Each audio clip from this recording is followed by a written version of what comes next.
Ya, Perincinya lagi. kita akan belajar tentang sains Jawa ya. Banyak orang perjalanan spiritual itu bukan dijebak oleh gurunya, bukan dijebak oleh alamatnya, oleh ilmunya, tapi dijebak. Nah, ini jadi kita akan membahas tentang sedulur papat limo pancer. Itu sains Jawa itu. Cuma orang kan memahaminya sedulur papat limo pancer kan sosok. Nah, lalu konsep semacam ini penting. Mengapa orang Jawa nyebutnya kakang dihormati? Ya, itu proses penghormatan. Jadi jangan sampai Mas Jawahir ketika berjalan spiritual lalu mengabaikan orang yang bilang rasa aku memiliki itu bisa merusak. Terlalu terikat itu merusak, terikat terhadap benda. Itu benar, kata-katanya benar. Tapi kalau itu tidak langsung artikan, berarti aku harus bermusuhan dengan rasa memiliki. Salah sampai ya. Salah, itu bukan. Hari ini kita bahas yang 4 ini aja dulu. Papat. Kakang kawah, adi hari-hari, getih, dan puser. Ingat sekali lagi, ini bukan konsep mistis, bukan sosok, tetapi ini adalah.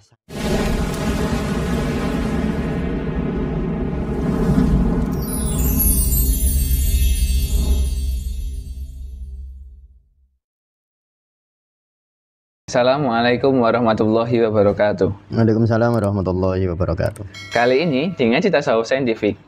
Nah, kemarin kita kan sudah bahas mengenai itu, mengenai guru sejati dan 4 tipe guru, 4 jenis guru. Kali ini kita nih mendalami tasawuf Jawa nih, tasawuf Jawa. Orang Jawa kan terkenal dengan filosofinya ya, Yeah. Ada itu yang namanya sedulur papat limo pancer. Nah, itu kan mesti orang-orang memikir, wah sedulur papat tuh kita punya bawaan jin korin, ada 4, nah itu. Jadi sebenarnya sedulur papat limo pancer itu apa, dalam pandangan tasawuf saintifik nih, yang lebih perincinya lagi. Kita akan belajar tentang sains Jawa ya. Jadi sebenarnya gini loh, ketika Mas Jawahir memahami sesuatu, terus Mas Jawahir itu kan menyampaikan sesuatu menurut bahasanya Mas Jawahir kan gitu toh. Karena Mas Jawahir ini dapat ilmu dari saya nih. Lalu Mas Jawahir menyampaikan ilmu itu kepada temennya Mas Jawahir, kan pakai bahasanya Mas Jawahir. Yang Mas Jawahir sesuaikan dengan bahasa temennya kan gitu. Jadi sebenarnya istilah bahasa yang tasawuf Jawa atau tasawuf Nusantara itu sebenarnya hanya persoalan nama aja. Label aja ya, Pak? Ya label aja ya, untuk memudahkan komunikasi. Contohnya kalau orang Jawa menasehati dengan bahasa Arab kan ya susah. Iya, susah. Di orang Jawa, misalnya Mas Jawahir ngaji nih di kampung, belum ada internetnya ya. Misalnya kampung belum ada internetnya. Mas Jawahir ketika ke sana, masa pakai bahasanya Mas Jawahir yang di UIN? Ya enggak. Ya enggak mudah nanti, mereka tidak akan memahami, ya kan? Makanya akan justru malah terjadi kebingungan, ya kan? Maka ketika nilai-nilai tasawuf itu dipahami oleh masyarakat di Pulau Jawa, maka kemudian muncul terminologi berbahasa Jawa kan gitu. Terminologi bahasa Jawa. Misalnya kalau dulu misalnya waktu di sana nyebutnya sholat. Lalu di Jawa lalu dikenal kuwi sing kaya sembahyang, sembah kepada hyang. Hyang itu kan yang maha, hyang itu yang itu loh. Yang maha mulia, yang maha perkasa, yang maha adil, maha cinta, maha kasih itu gitu. Kenapa saya harus sampaikan ini dulu biar teman-teman tidak terlalu terjebak pada kata-kata ya.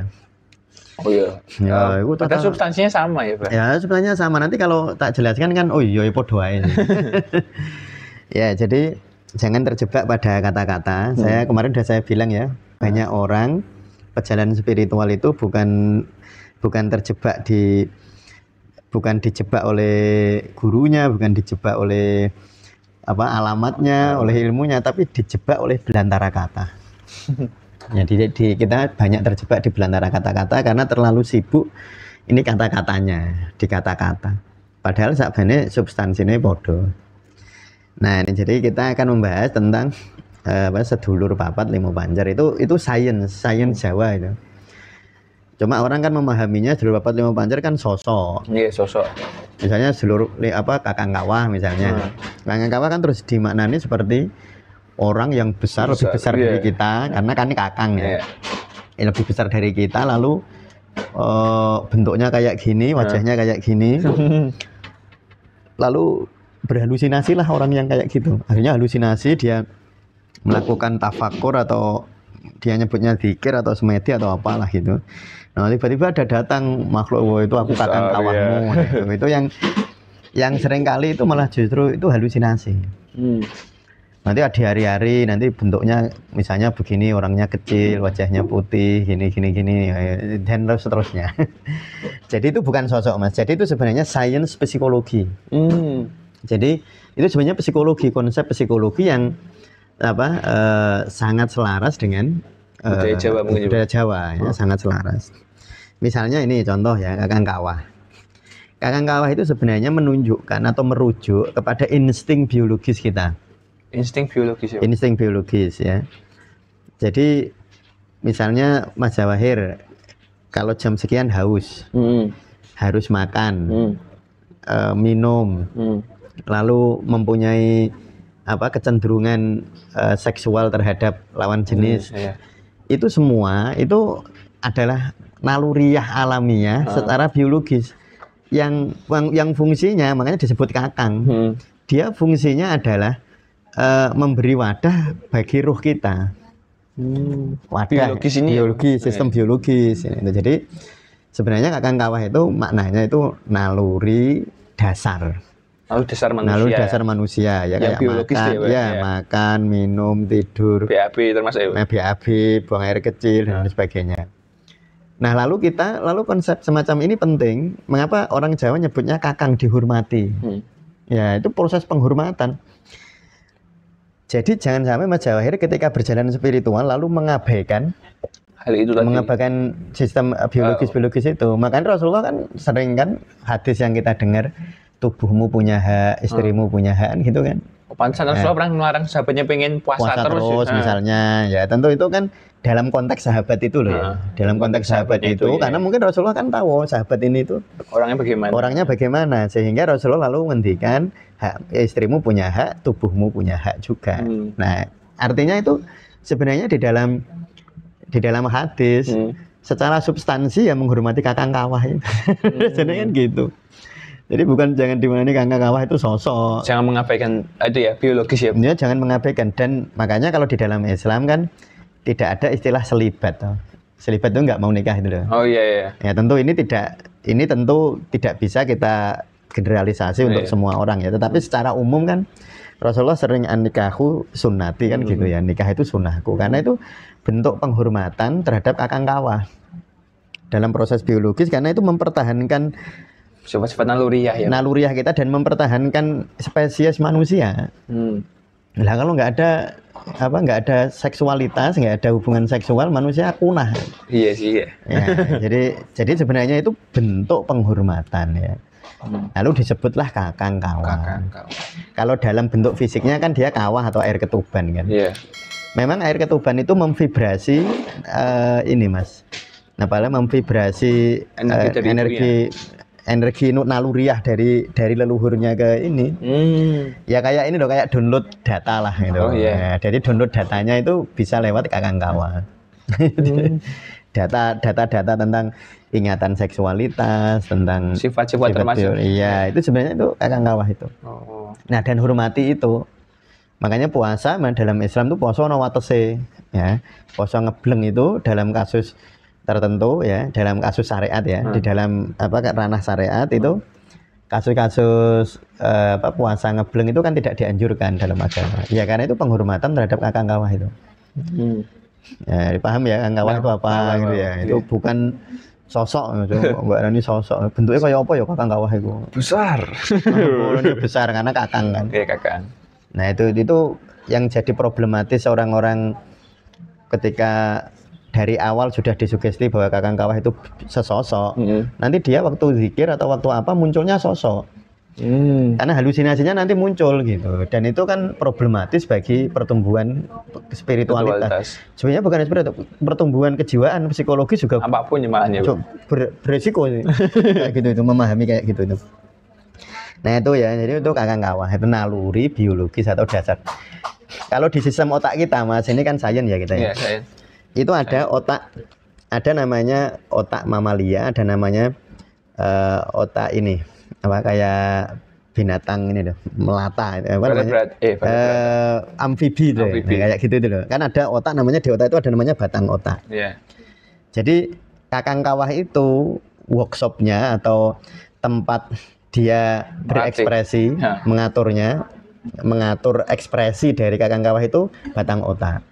Makanya di batang otak itu ada pusat pernafasan, ada pusat rasa haus, ada pusat ngantuk, tidur, makan, seksualitas, itu di batang otak. Nah itu namanya otak vertebra. Ya, jadi itu namanya batang otak. Jadi ada, itu sebenarnya selaras sih gitu dengan neuroscience sebenarnya, konsep seperti ini loh. Kalau kita maknani apa itu tadi, maknani kakang kawah dengan makna sosok, gitu. Bukan sosok, nah itu selaras sebenarnya. Tapi kalau dimaknani sosok ya, wah jadi problem. Jadi problem macam-macam. Nanti terus ono cara memanggil kakang kawah, terus jaluk tulung kakang kawah secara apa namanya, seakan-akan kakang kawah itu berada di luar dirinya. Padahal kakang kawah kan ada di dalam diri kita sendiri. Nah itu namanya kakang kawah ya. Lalu yang kedua adi hari-hari. Itu namanya adi, itu kan adik ya. Adi itu maksudnya aku cilik. Aku cilik. Jadi ada aku besar itu pancer itu. Ya, atau aku sejati, atau apa, aku ruhaniyah, atau aku spiritual. Yang di situ ada Nur Muhammad, macam-macam lah. Itu kan hanya, sekali lagi itu kan hanya bahasa-bahasa saja. Ya nggak perlu terjebak di situ. Nggak perlu terjebak. Substansinya mari kita hayati substansinya. Masalah mbok ini jeneng otak vertebra, mbok nggak jeneng otak mamalia, nanti ada mbok kasih jeneng apa kakang kawah, mbok kayak jeneng adi hari-hari, mbok wene jeneng apa ae monggo padha asline. Sing penting padha karo sampean waktu mangan sego kan ra penting jengene apa to Mas? Iya sih. Ya jengene sego ya ora apa-apa, mbok kayak jeneng sega ya ora apa-apa, mbok wene jeneng apa rice ya ora apa-apa. Kan ndak Mas, yang penting kan barangnya kuwi kan. Ada orang takkan, orang Tegal atau orang Pemalang bilang ke Mas Ferry, kamu makan sega ya? Ya iya aja kan, iya kan gitu. Lalu orang Semarang bilang, sampai makan sego tuh? Iya kan, iya. Loh kamu makan sega apa sego? Ya kan sama aja. Nanti orang Inggris datang temunya Mas Jawahir. This is rice. Nah, nanti ada orang Arab datang kan, terus beda lagi. Beda lagi. Wong itu memang cuma hanya bahasa. Nah itu ya, jadi satu kakang kawah. Lalu yang kedua di hari-hari itu aku kecil. Atau kalau dalam bahasa tasawuf disebut itu nafas kolbiyah. Nafas kolbiyah. Kalau dalam Sigmund Freud ya ego ya. Sigmund Freud itu kan ada istilah ego kan. Nah kalau Sigmund Freud kan ada. Nah ini bisa kita korelasikan ya. Misalnya kalau Sigmund Freud itu kan ada apa? Ego, super ego, id. Nah, id itu yang kakang kawah itu. Itu tuh kan insting. Nah, naluriah. Ya bisa. Jadi id itu kalau dalam Sigmund Freud itu Sigmund Freud nyebutnya id, orang Jawa nyebutnya kakang kawah. Jadi orang Jawa itu kan memang penghormatan, gitu. Makanya disebut kakang gitu. Gitu loh, Mas. Nah, ego itu kalau di Sigmund Freud disebut ego, di dalam tasawuf disebut nafas kolbiyah, di orang Jawa disebut adi hari-hari.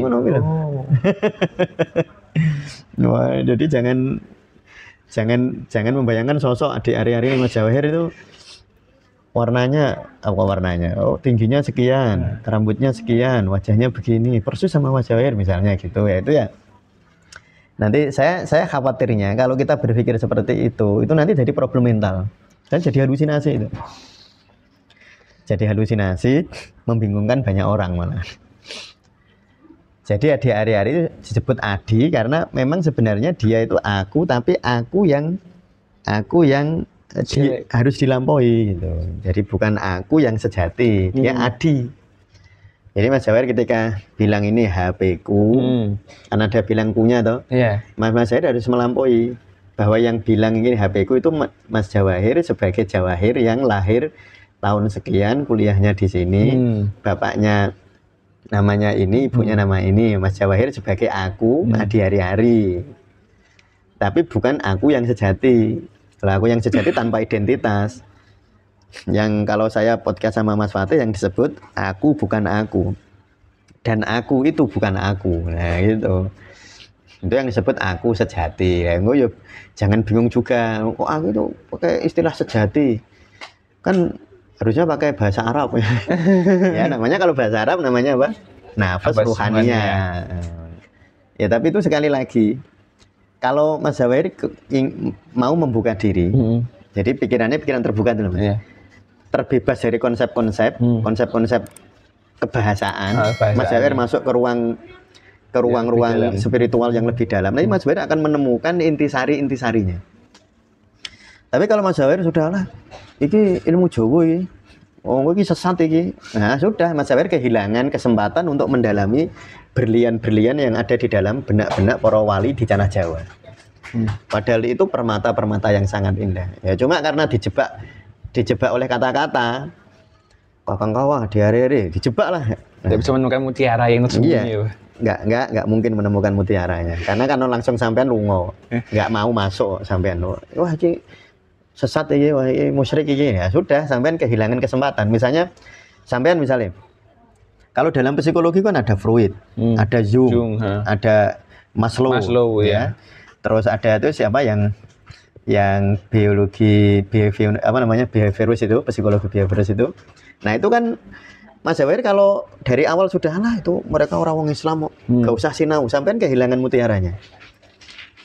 Padahal di situ ada kebaikannya. Kan mesti ono apike. Pasti ada bagusnya sih. Hal-hal yang bersifat non akidah itu mesti ono apike. Nah, kamu bisa belajar kan di sana. Misalnya saya belajar ilmu kedokteran, iya kan? Ilmu kedokteran itu tokoh-tokohnya dari luar negeri semua, dari barat. Saya nggak mau belajar. Itu bukan ilmunya orang Islam misalnya, saya bilang gitu. Saya kehilangan kesempatan untuk belajar.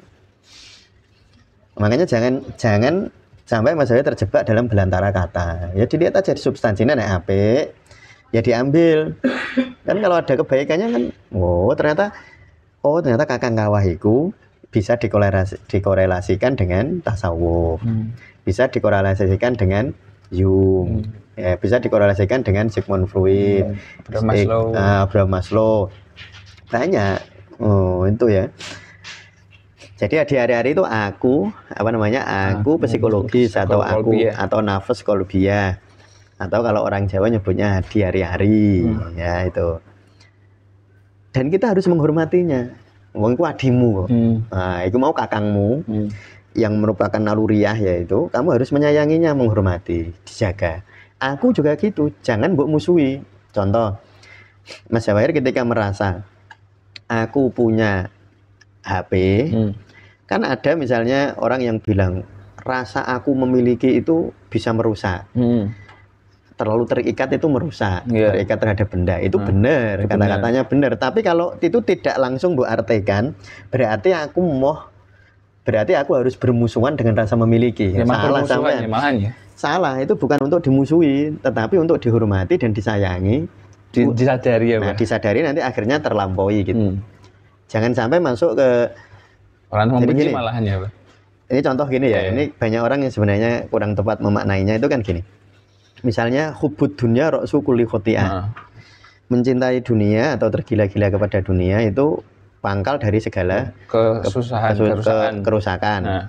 Lalu tiba-tiba langsung dimaknani. Maknanya ini berarti gak oleh duwin dunya. Nah, itu kan keliru meneh. Padahal kenapa saya bilang keliru? Karena para sahabat banyak yang kaya. Rasulullah juga pernah jadi orang kaya. Kalau Rasulullah sih kaya terus ya. Yang jelas sempurna terus lah. Nah, jadi kan nggak dimaknani gitu. Padahal kalau dengan Al-Quran itu yang tidak boleh itu allazi jama'a malau wa adada. Kamu mencari harta hanya untuk dikumpulkan. Nah itu yang nggak boleh. Mengumpulkan harta itu boleh, jamaah malau itu boleh. Tapi jangan cuma dihitung tok, nggak dimanfaatkan gitu. Misalnya Jawahir punya HP, biar ketok gagah tuku HP meneh. Hanya biar ketok gagah.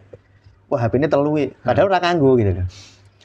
Padahal HP-nya yang kepake cuma satu, cuma biar biar secara hitungan keren, Mas Batir beli satu lagi. Pengen punya banyak terus tambah tapi nggak ada manfaatnya. Itu yang disebut alladzi jama'a malau wa adada. Nggak produktif ya Bang. Ya akhirnya nggak produktif. Makanya kalau sampai duwe apa pertanyaannya produktif tidak. Nah itu pertanyaannya. Kalau nggak produktif, apa kamu pengen? Jangan-jangan itu alladzi jama'a malau wa adada. Itu jangan-jangan kamu hanya pengen punya sesuatu cuma bu hitung tok. Nggak kamu manfaatkan. Punya mobil banyak ya direntalkan bahasanya gitu. Nah iya kan nanti direntalkan lalu bermanfaat mungkin macam-macam lah. Yang penting dimanfaatkan, jangan dibiarin gitu. Ya harus termanfaatkan. Kalau nggak dimanfaatkan berarti orang mencari hanya untuk dihitung. Itu yang lalu dicerca ya, lalu dikritik oleh Al-Qur'an. Wailul likulli humazatil lumazah alladzi jama'a malau wa adada. Jadi maksud saya rasa memiliki itu jangan mbok musuhi. Kan wah kalau gitu aku nggak boleh merasa memiliki, nggak boleh. Akhirnya aku naik ke blaso tahu ya? Offset tahu nggak offset? Kemajon akhirnya tidak merasa memiliki suami terus dimaknani ya wes bojoku sak karep-karepe. Padahal kan jadi keliru meneh iku. Misalnya saya nasihati orang, wes wong anak itu Gusti Allah betul gadahane jenengan gitu. Padahal saya bicara begitu itu di level hakikat. Dan ini offset itu kemajon.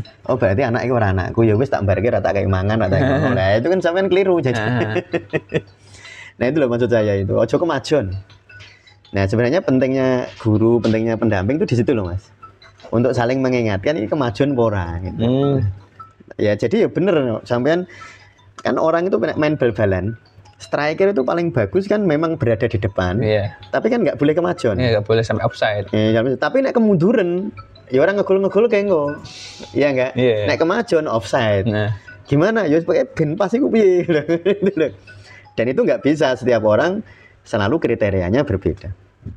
Nah itu ya, jadi di hari-hari mudeng ya rasa aku. Jangan membenci ego ini. Jangan membenci egomu. Misalnya, oh aku kok kan banyak orang misalnya nasihati dan orang sering terjebak loh, termasuk terjebak oleh podcast kita. Oh, jadi misalnya saya ngomong rasa memiliki itu akan menimbulkan penderitaan. Nah, tetapi dia terus memaknai berarti aku nggak boleh memiliki rasa memiliki. Loh akhirnya kepengen ora tapi kok masih merasa memiliki. Marah dia kepada dirinya. Dasar diriku yang nggak mau diajak berjalan ruhani. Akhirnya marah kepada dirinya. Liru meneh.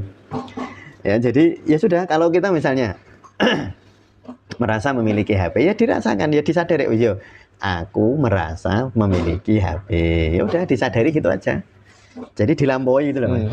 Gak usah maksa kayak pengen dalin ego malah ya enggak ego itu sebenarnya enggak perlu ngeten ya kalau kita berusaha mengendalikan biasanya yang mau kita kendalikan melawan Mas.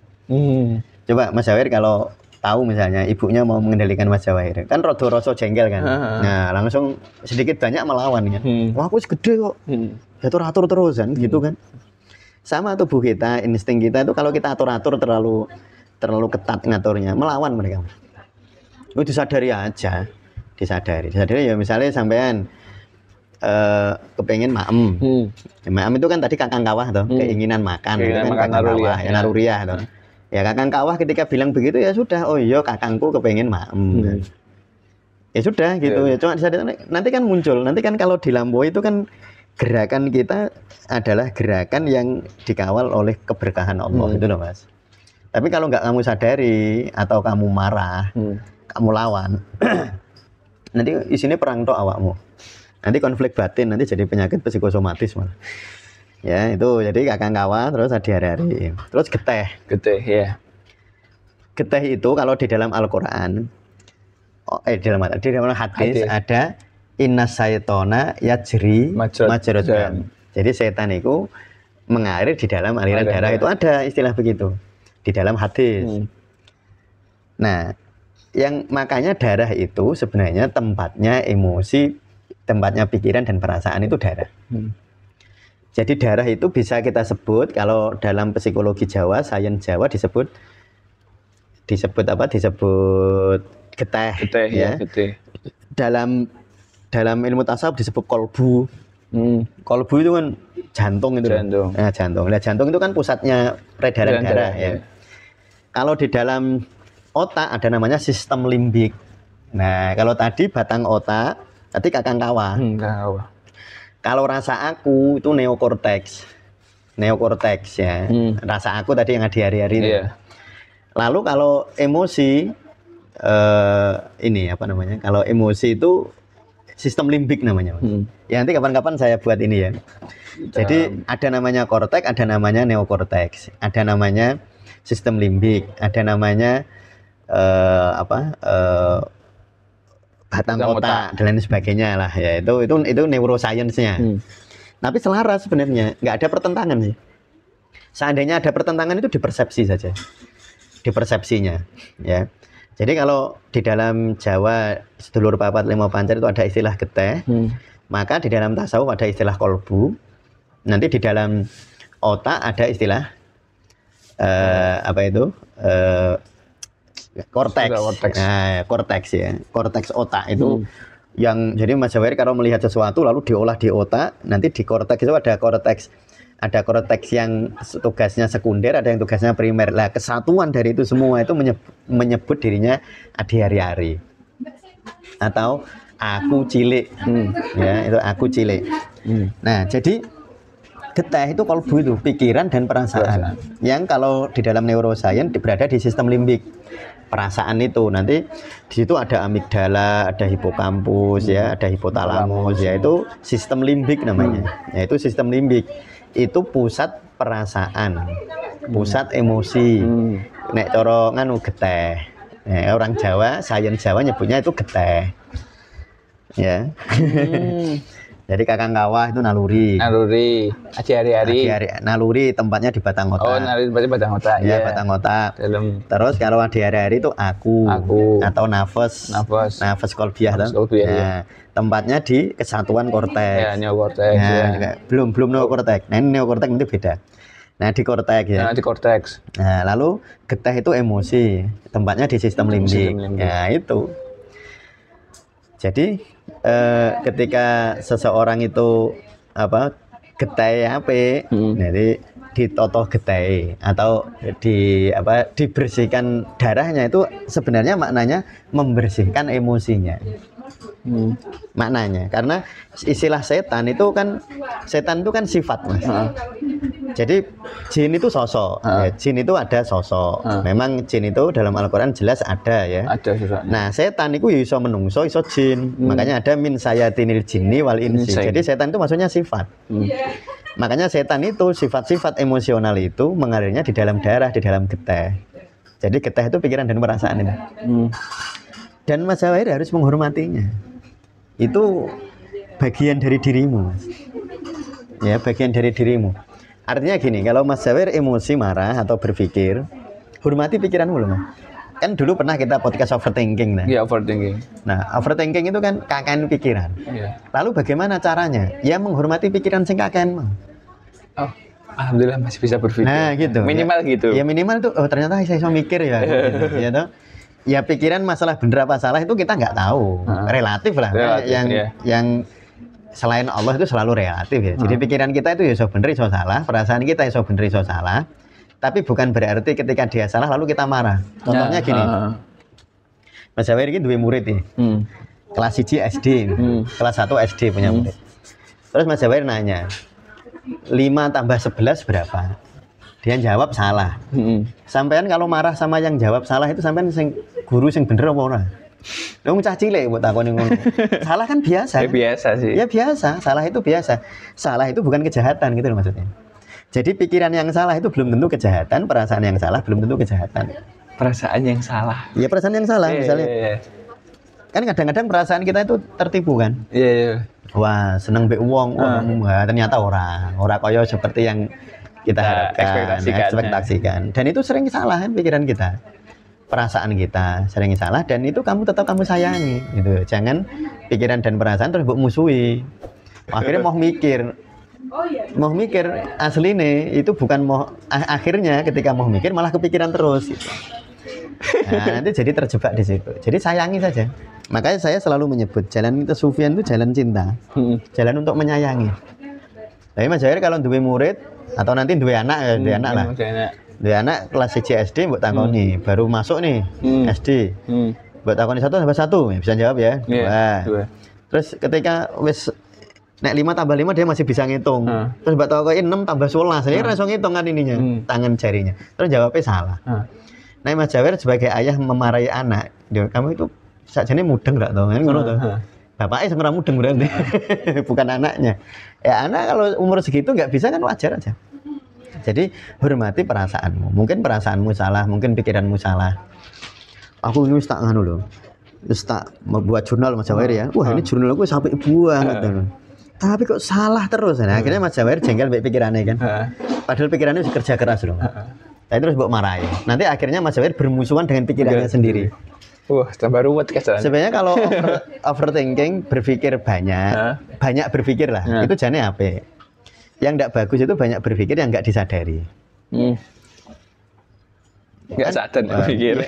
Nek menungso kan apalagi orang zaman sekarang, misalnya Mas Jawahir. Kan perannya Mas Jawahir banyak. Ya, neng omah ada peran sebagai anak, mungkin ono tugas dari ibu, kamu harus begini. Nanti Mas Jawahir di Basnas kan ada ya, tugasnya sendiri, di kampus ada tugasnya sendiri, ketemu saya ada tugas sendiri. Mas Jawahir kan otomatis mikir pikirannya akeh toh, Mas? Iya, banyak. Nah, berarti kan harus matur nuwun kan sama pikiran. Iya. Tajak mikir banyak banget. Tajak mikir banyak. Kayak kamu punya HP, nggo apa? Tugas banyak. Tiba-tiba dia nge-lag. Sakjane sing salah sampean. Sampean maksa HP ini. Padahal HP ini mampune ngono iku. Iku sing salah kan ora HP ini, tapi sing salah ya sing duwe. Iya sih. Nah, itu ya. Itu namanya geteh. Geteh itu pikiran dan perasaan. Yang terakhir puser. Jadi ada kakang kawah, adi-ari, terus ono geteh, terus ono puser. Puser itu menyimpulkan hubungan rohani bahwa jasad kita itu terhubung bahwa diri kita itu terhubung dengan rahim. Kan tali pusat itu kan yang menghubungkan anak dengan ibunya. Rahim. Rahim itu simbol, sekali lagi ya, simbol Allah. Kan jenenge rahim, rohim. Makanya disebut rohim. Makanya satu-satunya makhluk yang diberi nama Asmaul Husna ini rahim. Jadi rahim itu apa? Mungkin wujud ketulusan cinta ya. Ketulusan kesempurnanya cinta. Itu kan rahim itu. Nah, jadi kalau tali pusat itu adalah potensi ruhaniyah. Potensi ruhaniyah untuk mencari asal muasal. Kan dhisik kan antara rahim seorang ibu sama anak kan terhubung. Terus lahir, terus dipotong. Nah, secara fisik kan seakan-akan terpisah. Tapi nanti di dalam perjalanan si bayi ini akan mencari asal usulnya. Asal usulnya ya Allah itu. Makanya disebut innalillahi wa inna ilaihi raji'un. Kita ini dari Allah lalu kepada Allah kita kembali kan gitu. Nah, jadi sebenarnya puser itu adalah potensi rohani. Nah, ini juga harus sangat kita hormati. Mas Jawahir pernah enggak mengalami sebuah peristiwa tertentu lalu Mas Jawahir bertanya kepada diri, sakjane sing tak goleki apa ya urip iki. Pernah enggak gitu? Pernah. Nah, itu yang ngomong gitu itu sing jenenge puser. Nah, jadi puser itu adalah sebuah naluri untuk mencari asal muasal sejati itu puser. Dan kita selalu begitu, Kak. Dan rata-rata orang yang begitu itu kan orang yang berada di dalam kesulitan yang sangat. Iya, kayak bahasanya udah daun-daunnya bahasanya. Iya, atau dalam titik nadir. Biasanya dia akan lalu ketika orang berada di dalam kesulitan yang sangat besar itu biasanya lalu terpicu untuk menanyakan tentang hakikat segala sesuatu. Ya, aku kok ngene iki sing tak golek ya apa? Kenapa saya misalnya di dalam rumah tangga terjadi gejolak yang luar biasa. Akhirnya pada saat seperti itu lalu kita bertanya, sakjane sing tak golek ya apa? Dan ketika orang mulai bertanya seperti itu, biasanya masalahnya satu demi satu malah selesai. Karena dia sudah mulai masuk ke dalam diri. Nah, dia sudah mulai terhubung dengan pusernya itu mulai bermanifestasi. Nah, lalu yang terakhir Mas Jawahir itu disebut pancer tadi kan sedulur papat, lima pancer. Nah, pancer itu diri kita yang sejati itu. Aku spiritual. Nah, aku spiritual. Yang itulah sebenarnya pancere atau porosnya. Porosnya di situ. Kalau dalam bahasa Sirah Al-Asrar disebut tiflul ma'ani. Disebut bayi maknawi. Jadi dirimu yang sejati. Yang dia bersinggasana di dalam lub namanya. Di dalam hati yang paling dalam. Nah, diri sejati itu adalah merupakan hakikat kemanusiaan kita. Nah, itu sebenarnya di situ. Nah, ini kalau kita hubungkan dengan guru sejati, nah sebenarnya itu nanti di situ. Kita akan bahas minggu depan ya tentang pancer ini. Kita akan bahas tentang pancer ini, kita hubungkan dengan istilah guru sejati atau mursyid. Hari ini kita bahas yang 4 ini aja dulu. 4. Kakang Kawah, Adi Hari-Hari, Getih, dan Puser. Ingat sekali lagi, ini bukan konsep mistis, bukan sosok, tetapi ini adalah sains psikologi Jawa. Psikologi Jawa. Sains psikologi Jawa. Dia bukan mistis, bukan sosok. Itu dipahami. Ya saya kira gitu Mas Amir. Baik, untuk kawan sufi dimanapun Anda berada, pasti kemana banyak pertanyaan di kolom komentar mengenai istilah-istilah persamaan guru jadi sama mursyid apa enggak bahas. Oh iya, nanti kita lebih elaborasi lagi nanti. Bagi teman-teman mungkin masih agak bingung atau mungkin belum menemu itu, ya nggak apa-apa, pelan-pelan kita nikmati perjalanan spiritual ini bersama-sama. Dinikmati bingungnya. Terima kasih, jangan lupa like, comment, dan subscribe. Assalamualaikum warahmatullahi wabarakatuh. Waalaikumsalam warahmatullahi wabarakatuh.